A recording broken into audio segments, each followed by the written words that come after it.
And we're back, man. Just like that. It's week 7 of the NFL season. It feels like it's going by so fast, Walt, man. It's already week 7. Yep, already week 7. It's crazy, man. I think this is probably this is really around that time of the year where as a football team, you have to really keep your head on a swivel, to use a boxing reference, because if you don't keep your head on the swivel, you can get knocked out on any given Sunday. Anybody can beat anybody. I think we saw firsthand last week, Buffalo is clearly better than the Giants, but the Giants came within one play of sending Buffalo back home with a terrible loss. So, yeah, man, I mean, if you let a team hang around long enough, anybody can beat anybody in the NFL. I think you and I have watched enough football to not really be shocked when a team loses, because it happens that way. Only the really, really top teams don't have those types of letdowns. Yeah, man. So speaking of that game, man, I think, obviously we'll get into it, but I'll just leave it at this. I thought Taylor played a little bit better than Daniel Jones, man. It felt like the offense was moving. Was it not? I don't know. Maybe it was just me, but it kind of felt that way. The only thing for me was the blunder of running the ball. As a quarterback, I don't know. Even if you get a 2-option play, man, I'm not running the ball. You haven't been doing too well running the ball, I would throw it. But other than that, did you see the same thing, Walt, or was it just me? Yeah, I mean, I think you got from Tyrod what you can expect from Tyrod. Yeah. He's not going to really turn the ball over too much. He's not going to take a lot of chances downfield. He's not going to press the issue. He's a guy that's, for the most part, if you have a pretty good defensive showing, he's going to keep you in the game. He almost gave things away with that one call, that one audible out, but I don't know. I mean, that's what it felt like. Played better than Daniel. That's what it felt like. I don't know. I mean, it's I guess it's like comparing apples to oranges. I guess because man. they were like, the game was so close, he kept them in the game. Yeah, I think that's. But was that him, or was it Buffalo just playing down to their level of competition? I don't know, man. We'll see. We'll see what happens this week, right? I guess that's the question. Because the Bills have those types of showings from time to time. You are right. So let's get into it, man. So we're gonna go with the 1:00 games or noon games, depending on where you're at. But let's go with Las Vegas Raiders versus the Chicago Bears. What do you think, Walt? It's at Chicago. I gotta go Raiders. Tyson Bagent, a guy who I knew a lot about. Well, I'm not gonna stretch it to that point, but I knew a decent amount about Tyson Bagent heading into last year's NFL draft out of University of Shepherd. Guy, young, smaller quarterback, has a pretty live arm. Didn't have outstanding stats at Shepherd, but I believe he was at the Senior Bowl. He was at a lot of different events. He was able to win over a lot of people, coaching staff wise, with some interviews and whatnot. Wound up with the Bears, and he's got his opportunity now. And that's why I constantly say, especially when it comes to football, even though it's a 52-man roster, you never know. You're only one injury away from being out there on the field. The Detroit Lions, we experienced that firsthand. I think every team experienced it, but we went through a bunch of running backs. We signed David Montgomery on the offseason. We drafted Jahmyr Gibbs. We had 2 other running backs on the roster. And a guy like Muhammad Ibrahim out of University of Minnesota, who was highly regarded coming out of college, didn't get drafted, didn't make our final 52-man roster heading into the season. And now 7 weeks into the season, he's back on the roster, and he may play today for us. So, it's for anybody who football-wise has their heads down about not being drafted, not starting, not being second string, not even being third string, maybe a practice squad player, keep your head up, because in football, you're only 1 or 2 injuries away from being a star player. Bagent went from playing in front of 2,000 people at Shepherd Yeah. to starting for the Chicago freaking Bears I'm today. not gonna So lie. yeah, I'm going I with the like Raiders Ibram, though. man. I liked him coming out of college. I thought he was a Ibrahim, Ibrahim. yeah, Yeah, I thought he was a really good running back. Okay, so Las Vegas, yep. I'm with you too, man. I think right now with the quarterback they got, Chicago, I think Las Vegas has as far as quarterback wise is better right now. Max So Crosby. yeah, So it's not looking good for it's not, Badgett, but who knows? We've seen some of these strange events where a guy comes from out of nowhere, first career start, lights it up because you have no idea what to really expect for him as a that is defense. true. All right, now we got Cleveland at Indianapolis. Who boy, Yeah, Deshaun's still out, isn't he? yes. Yeah, So man. I'll confirm that. I think he's going all the way to game time. Yeah. I'm gonna go with Cleveland. I have to go with Cleveland. That defense is legit. If they can generate just enough offensively against Minshew and the Colts, I don't see how they don't escape with that win. Now the Colts can shock you. The Colts have shocked us over the past couple years in these types of games. They have a tendency to play real tough, real gritty, and competing against the Colts, you'll find yourselves in a 17-13 type of game out of the blue. So, but I'm going with Cleveland. Yeah, it's questionable. He's still questionable all the way through. So you're going Cleveland. Yeah. Yeah, I see the same thing. I think um Minshew playing that number one defense. I don't know, man. I think it's just too much for them, and I think Cleveland takes it as well. So this, What do you think's going on with Cleveland? I mean, with the Deshaun Watson stuff with the coach and being cleared to play but not playing, and that being the big story, and him practicing. Was a couple yeah, weeks ago? I think they said he practiced outside, away from the team, and this and that. I have no idea what's going on, man. I don't even know what. Usually, you kind of hear rumblings and you hear, "Oh, this is what's probably going on," but nothing. I don't really see anything that's like any word saying that it indicating that it's anything or any problem. So I don't really know what's going on with Cleveland, but I'll tell you what, PJ Walker played a hell of a game last week.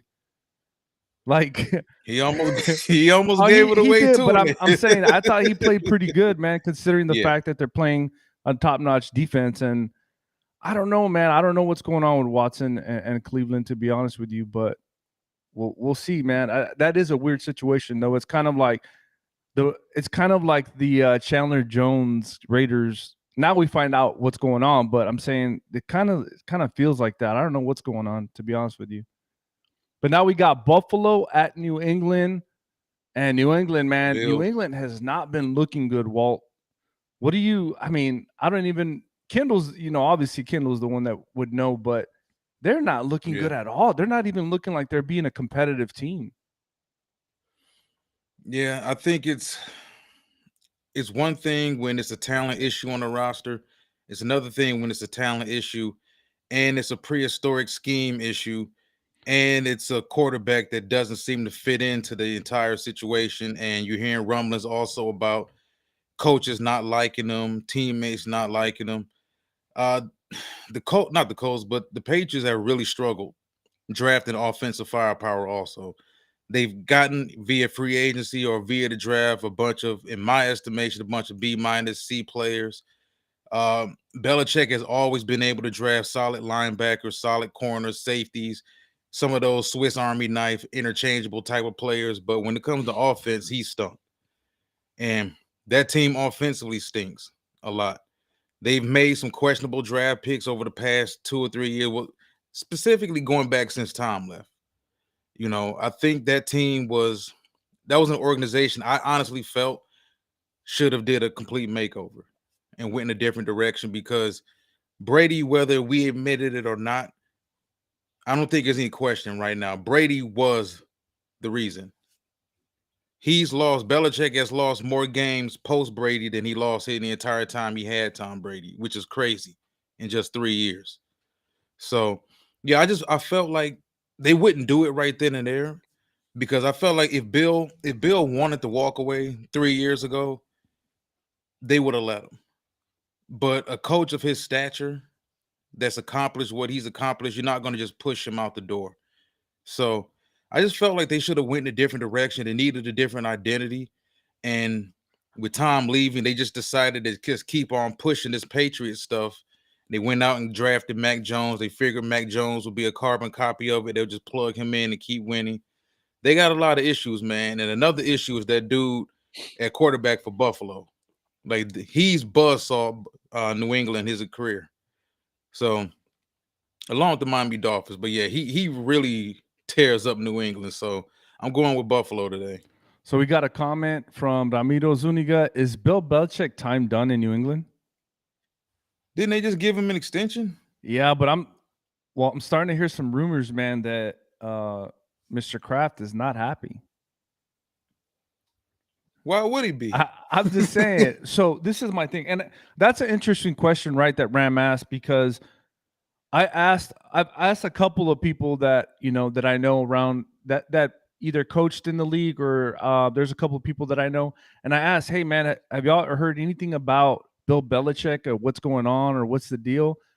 And to me, I asked the question: is he still coaching because he wants that record, the Don Shula record? Is that the whole reason? And it seems like Bill would be a petty person just like that, just to get the record. He kind of does. So what was interesting that came back was, I won't say who told me, but they told me the real reason he's still coaching is because he wants his sons to make sure that they get an NFL coaching job. I don't know how true that is, but that's what I've heard. What with that organization? Yeah, not necessarily that organization, but just anybody. It's pretty interesting, Walt. I wouldn't put it past him. I mean, I think that's something that goes on in the NFL with not just him, but a lot of guys, a lot of people within these organizations. They want to make sure they have their guys set up, whether it's family members or it's guys that grew up within their coaching tree or whatnot. But I also think he just really, really, really loves coaching. Yeah. I really think that's what it is too. He's a guy. You got to think about how long Bill's been around, man. Since what, it's been what 81, 82, something. Under Parcells. It's been a while, man. Yeah. So coaches like him, and I've known coaches like him, people like him, they don't know what like coaching is their identity. I think being a head coach is a bigger part of his identity than being a father. And that's no slight to him or whatever, but sometimes, coaching football, man, that becomes you. Especially in the NFL, not necessarily high school or whatnot, in college, but in the NFL, man, especially when you're winning. Like he wasn't just coaching a terrible organization for 20-something years. Like he was for over what almost 3 decades, he was coaching a very, very productive organization. Yeah. Deep into the playoffs year after year. There was no ending his season in December. His season was consistently carrying over into late January, early February. Then, as we already know, soon as the Super Bowl is over with, as soon as those conference championships are over with, now you're jumping straight into free agency in the NFL draft. So a huge portion of Bill's life has been taken up for a very long time, and I think he's just really used to it also. So Walt, Bill Belichick's been a coach since 1975 in the NFL. Hang it up. He's man. a special assistant for the Baltimore Colts. That's crazy. That's insane. So okay, we got Ram again. So we got not all coaching trees work from Belichick. Check his coaches who haven't succeeded in NFL and college. Absolutely. Absolutely. Okay. Hey, I don't want to get too wrapped around Bill Belichick, right? So let's go into probably the game of the week. The Commanders versus the New York Giants. That ain't the game of the week. I'm going Commanders, man. Yeah, they're a better team, huh? Too easy. I like that defensive line against that Giants offensive line. Yeah, they look. I believe they actually picked up a practice squad player from the Dallas Cowboys because they're so. I think their center got hurt. I think he's out. So, yeah, I got you. I'm with the Commanders as well. Atlanta at Tampa Bay. Well, oh boy, that's interesting. That Falcons rushing attack against that Tampa Bay Bucks rushing defense. As a Lions fan, we got to see it firsthand last week. They held us 22 carries for 40 yards, I believe. Nobody's been able to shut our rushing attack down like that. If you look at Atlanta, everything starts and ends with that rushing attack with Algier and Bijan Robinson. If they can't run the football, it's curtains. I'm taking Tampa. Man, that's a tough one. I'm gonna take Tampa too. I think when Tampa played Detroit, Baker missed a lot of open guys. So I think they kind of reconnect here, and I think you're right. I think they stop that run of Atlanta, and Baker takes care of business, man, at home. Let's go with Pittsburgh at Los Angeles Rams. Interesting matchup. It's kind of, I don't know. Is this test Pittsburgh? Kind of, they haven't been doing too well either. Even though they did beat the Ravens last week. Was it last week or the week before? I'm sorry, but they're Yeah. kind of been off and on, man. So this might be a good test for them. Yeah. That's a defense I think that's ready to compete. Najee Harris isn't really living up to what they thought he would. Not all his fault.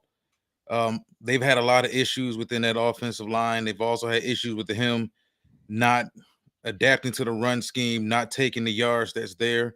For a bigger back, you would think he would get more north and south and accept the yards that he has, but he really hasn't. He's more of a east-west cut, jump cuts, more of an explosive running back in the bigger back's body. Um, Guys like Pickens, they've got a lot of people. I just think that Kenny Pickett himself, despite the fact that he was a senior coming out, was a fifth year senior, I think, coming out of Yep. Pitt, similar to Desmond Ritter in Atlanta. I think that we look at these older quarterbacks coming out of college and we expect them to just hit the ground running. But that's a testament to how difficult it is to play quarterback in the NFL. Even 25-year-old quarterbacks have issues. So he's been having issues being consistent, but I think they got enough talent around him. I don't think the Rams are they are tough. They're a tough figure, man. They're a real tough figure. Um, I'm gonna go with the Steelers though. I'm gonna go with Pittsburgh. I'm hanging my hat on Pittsburgh and that defense against Stafford and the Rams. Man, I'm gonna have to go with Los Angeles on this one, man. I think with Puka and Cup, I think it's just too much. And I think in order for you to cover those guys, you're gonna have more people in the deep end, and that's when the run's gonna come in.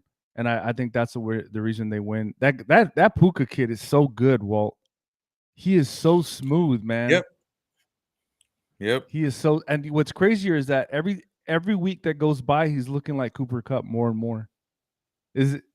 Well, they got rid of Van Yeah, Jefferson it's crazy, man. to That Atlanta. kid is so good. All right, moving on. We got Arizona at Seattle.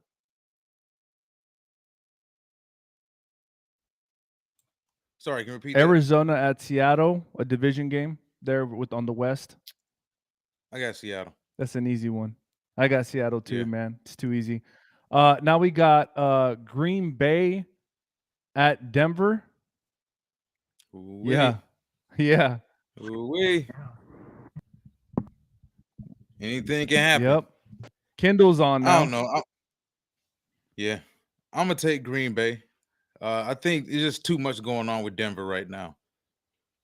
I don't love in Green Bay for that matter, but there's just too much chaos going on in Denver right now. Kindle, you on? What you think about Green Bay at Denver, Kindle? Is he on? Not yet. All right. We'll continue. I think at Denver, I think I'm gonna have to go with the home team, and I don't feel too good about either teams, but I think Denver just because they're at home, for that simple fact. But they have not been playing good at all either. The only thing is the good part about it was they did keep Kansas City below 20 points, which is pretty good, even though Kansas City ain't doing too well either. But I'll take Denver that defense away from Green Bay. So now we got Los Angeles Chargers at Kansas City. Oh, hold on. We got a Ram says, would you move on from Wilson? Well, what's your take on that one? Ooh-wee, man. It's a lot to unbox with that. There's a lot of money. looking at his contract, if they're going to do it, I think it will probably be this off season, the best opportunity to do it. Where they would move him or whether or not they would just outright release him is a whole nother story. But if you're picking that high in the draft, which it looks like, yeah, Blake Gardner says too much money. If you're picking that high in the draft, man, and you're Denver, what else do you invest that draft pick on other than a quarterback? Yeah. And you're not going to take a quarterback number 2 overall, number Yeah. 3 overall, and have him sit behind a $45 million quarterback. Even though, we haven't heard anything about Russell Wilson being toxic, that just seems like a toxic situation to bring a second or third overall pick into a situation where he's sitting behind Russell Wilson or Russell Wilson sitting behind him. Yeah. Yeah, I think he's right. I think Blake's right. It's just too much money, man. Now we got Los Angeles Chargers at Kansas City Chiefs. What do you think, Kendall? Are you on? I don't think I hear Kendall. Chargers at Chiefs. That's always a hot game, man. The Chargers tend to play Kansas City pretty well since Herbert got there. It always seems to be some coaching blunder that decides that game at some point in time. But I'm going with the Chiefs. Yeah, I think the Chiefs win at home, man. I think Los Angeles, after the tough loss last week, they go into Kansas City, that Arrowhead Stadium. I don't think they win against that Chiefs, man. Even though their wide receivers aren't doing too good, but with Kelsey and Mahomes, they're gonna win. Miami at Philadelphia. Hold on, real quick. Blake says Chiefs on the last few possessions. Okay, I could see that. I think this is that first game that really wakes Philly up.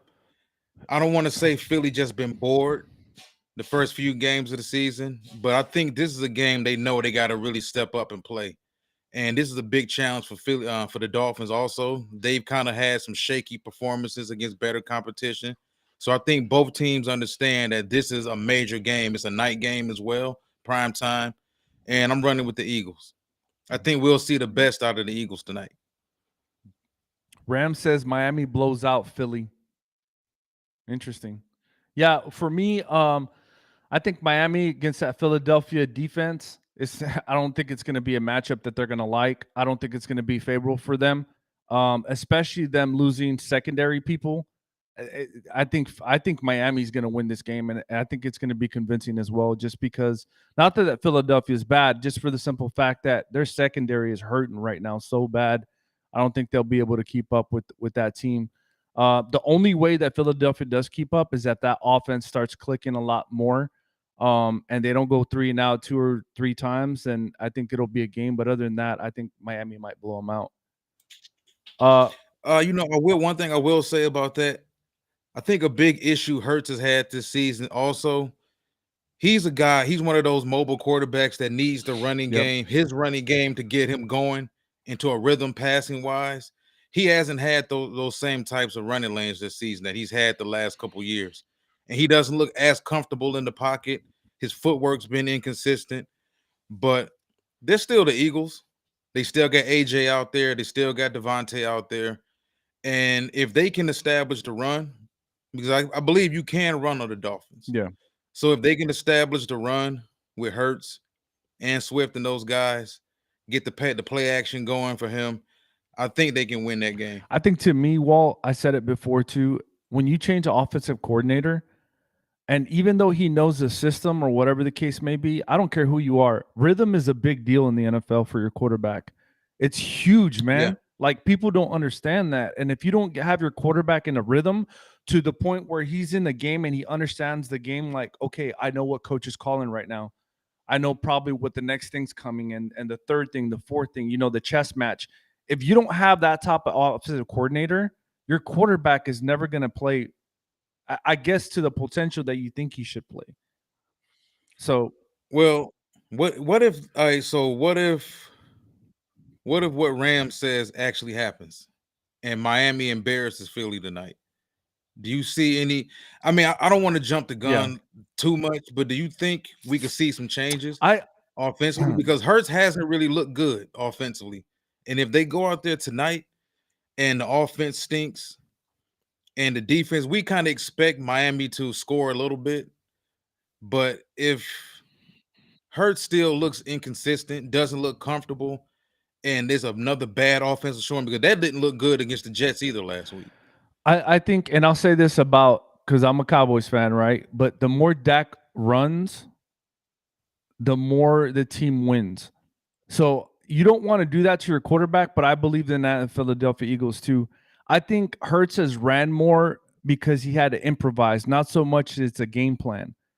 I think if you do that, now you're adding that second or third effect to the defense to say, hey, you're responsible for the quarterback now because he just got away from us, linebacker, safety, whatever the case may be. When you don't do Yeah. that, then they're just playing just to play football.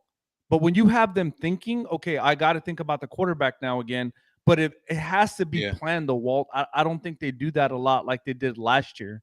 So I don't think it's that big of a deal that they got to make a huge improvement. Let's just add Jalen Hurts to the game plan of we're gonna run with him. Well, I think teams are taking it away also. They are. If You're you look right. at his Super You're Bowl right. performance, was it 3 rushing touchdowns he Yeah. had? Like he's like his first couple years as a starter in Philly, he was very, very productive. The threat of him running the football was very prevalent. This year, I think teams say, okay, you know what? We can't allow him to do both. So we would rather keep you in the pocket and force you to beat us from the pocket consistently for 60 minutes over just allowing you to 41-yard run here, 15-yard run here. And then that eventually gets the play action going. Now you got AJ Brown for a 50-yard Yeah. touchdown. You got Devontae Smith for a 38-yard catch. So I think teams recognize what he's been very productive at the last couple seasons and said, okay, you know what? When he's running the ball all over the place, that opens that offense up completely.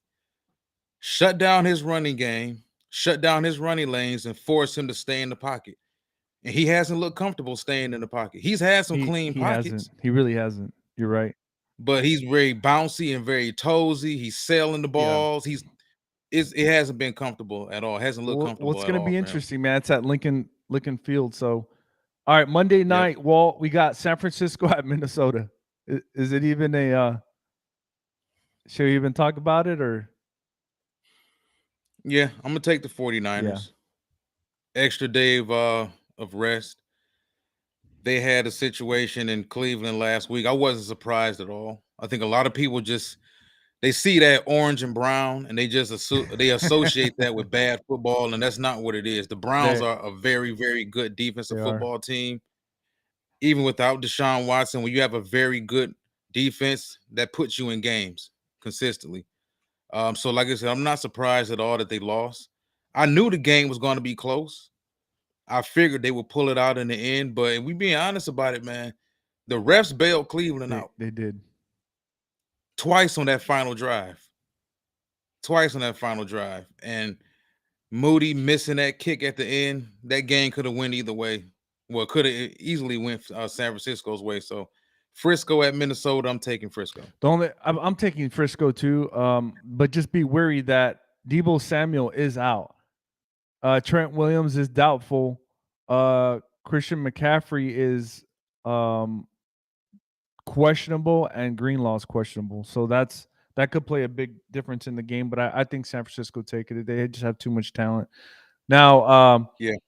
the last game that we're going to talk about, right, starts here in about 10 minutes. I don't want to keep Walt too much, but so the hot Detroit Lions versus Red hot. the Baltimore Ravens, man. Obviously, Walt Stringer's the Lions Avenue, I guess, genius or whatever you want to call it for the Detroit Lions, man. So what do you got, Walt, on this game going to Baltimore? I've seen a lot of inconsistencies from that Baltimore Ravens offense. Not necessarily Lamar Jackson's fault. They've dropped a lot of passes this season uncharacteristically for some odd reason. Odell Beckham Jr. has been in the game, out the game, in the game, out the game. Rashad Bateman has been a disappointment. Mark Andrews has dropped a lot of passes uncharacteristically. Zay Flowers, the first round pick out of Boston College, I think he's been really good. He's had some ups and downs as well. Lamar still completed almost 70% of his passes. What I've noticed with him though, and I think it comes with age with running quarterbacks, he's dynamic, but he's not as dynamic as he used to be. You used to have to worry about Lamar and running for almost 200 yards and 70-yard touchdowns and this and that. They kind of scaled it back a little bit. It hasn't been as dynamic with him since Mark Roman left, but they're trying to depend on him to throw the ball a lot more from the pocket, and it's worked. He's just had guys dropping passes left and right. They're also number one, I believe, in the league in sacks right now, so that's something Detroit has to worry about. But I think at the moment in time, man, Detroit is just too good across the board, man. We're not number one, but we got one of the best offensive Yep. lines in football. Clearly, we dominate time of possession.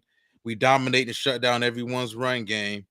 And we, at the end of the day, man, we know how to win games in an old school fashion, which is dominate the line of scrimmage on both sides of the ball. Don't turn the ball over, and you're pretty good. So I'm going to go with Detroit. I think it's going to be a very tough game. Very tough. I don't know what the over under is on it right now, but I'm taking Detroit 19-17. Man, 19 to 17, huh? So the over under, let me see if I can get it, is 43. So that's pretty close. But let me see my take on it. I'll tell you, I think this is going to be a really good game, man. I think it's going to be a good game. But you're right. I think with the Ravens having most sacks, I think, and then I want to say Detroit's number 2 offensive line. I just saw that I think yesterday. I think behind Kansas City. It's gonna be a crazy game, man. But I agree. I think the Detroit Lions are just a better team. Hold on, I gotta comment real quick.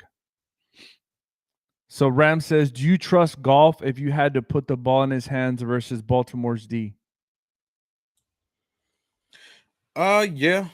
I used to be very, very skeptical of golf, but I got a chance to see last week against Tampa Bay. Tampa Bay shut down our running game and made us one dimensional. And they were able to get the golf a few times. They were able to hit golf a few times, but golf stood in there and he made the play. So yeah, I'm okay with it.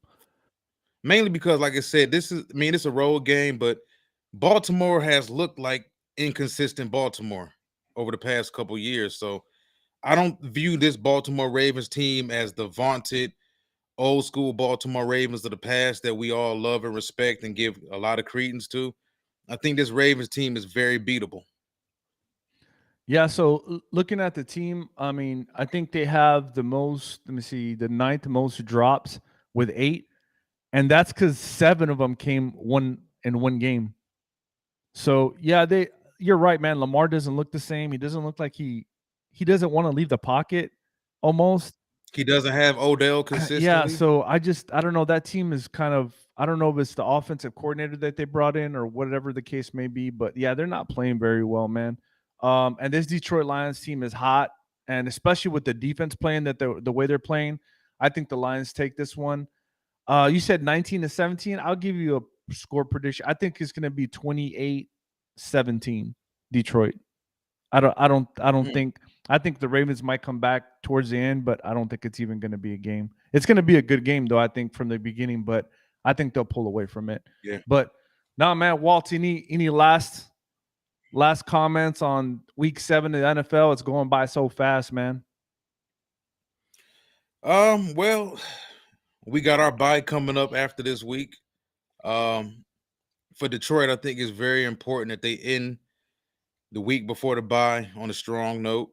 We got the Raiders coming in from Monday night in a couple weeks. And listen, man, I think it's really a point in time now, and we discussed it at the beginning of the show where you got to show up every Sunday or Thursday or pretty soon Saturday night Yeah, or on Monday for that matter, man, because anybody can beat anybody. And as you and I discussed, we're not really shocked when anybody loses to nope. anybody. Would it be that far fetched if Detroit lost at Baltimore, or if Detroit went into Baltimore and won? I don't think anybody would necessarily be surprised by that. But you got to keep your head on the swivel. because at any point in time, any team can get knocked out. You look at the teams like San Francisco, Philadelphia, Detroit, the 5-1 teams. What are the odds of all of these teams making it out unscathed week 7? Or do you think somebody loses? Well, you already believe the Yeah, Dolphins are going to beat Dolphins are the going to Eagles. beat the Eagles. And Okay. not to say anything about the Eagles, they're just banged up in that secondary, man. You got to come full strength. Now, I might be wrong, but I don't think you're right, man. There's a lot of injuries. It's a long season. You never know, man. On that Sunday, somebody might be better than you. Yeah, I mean, when I look at Detroit, and I don't think Detroit's better than Philly right now. I'm a guy that's really in the state of you got to show me over the long haul. And Detroit has won games this season, beat up as hell. So I think the really good teams, the really good coaching staffs, they figure out ways to do it. So I wouldn't be surprised if Miami went into Philly and struggled. Because I think the quality football teams know how to gut out a win. When you're missing guys in the secondary, you're missing guys on the defensive line, or you're missing guys on the offensive line or whatnot.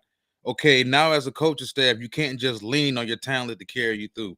Now you have to actually put together a solid game plan and scheme out a win. So that's a big reason why I think Philly's going to win. If this game was in Miami, I would probably feel a little differently. But while we all believe the Eagles have questions that need to be answered, I think the Dolphins have questions that need to be answered as well. You know, Tua's playing hot right now.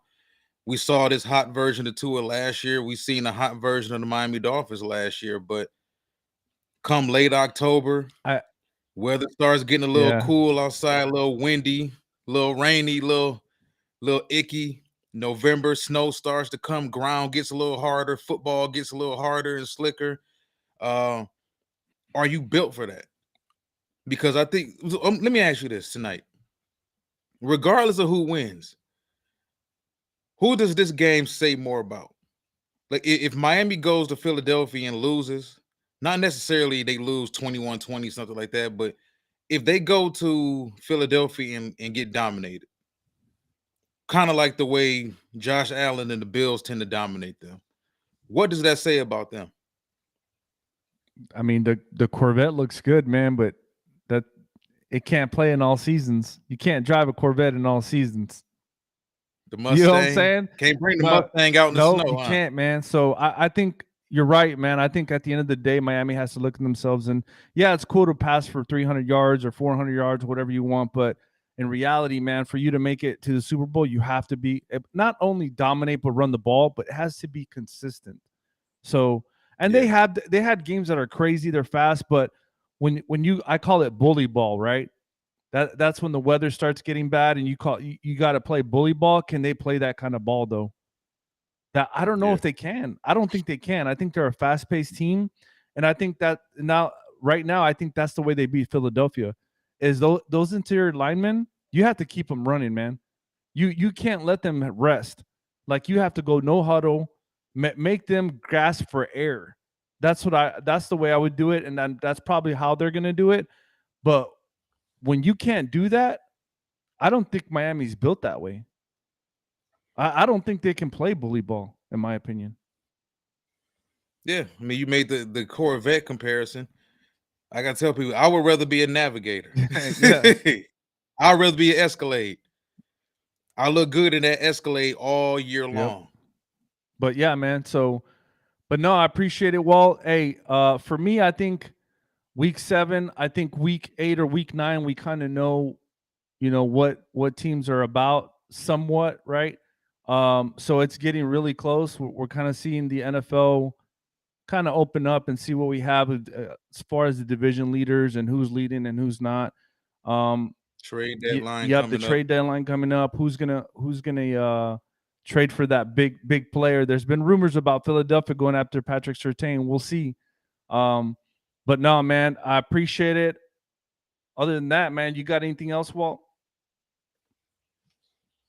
Hey, you know what I was gonna say? Do your plug, man. Oh yeah, for everybody who's interested in the Detroit Lions coverage, join me on YouTube. Not YouTube, on Facebook. Just type this exact name in, Walt Stringer. You'll bring up the page. It's Lions Avenue for all your Detroit Lions content. I was laughing because Ram posted a comment about the F-250 King Ranch. Oh, he did? I Yeah. didn't see it. Hold on. Yeah, I would much rather be the big exquisite F2T Ranch. the big exquisite truck, man. That's true. We see what happens with that Corvette in the snow, man. That Corvette gets stuck in the Yep. snow. Then it needs a big truck to come move it out of the way. I didn't see that. Blake says, good show, guys. I appreciate it, Blake. What's up, Blake? No, he said, so Lions Avenue, Facebook, got it. Hey, also Cowboys Cast everywhere, Instagram, Twitter, Facebook, YouTube. I appreciate everybody. Hey, Walt, good show, man. We'll see you 1 o'clock, right? See you. Later.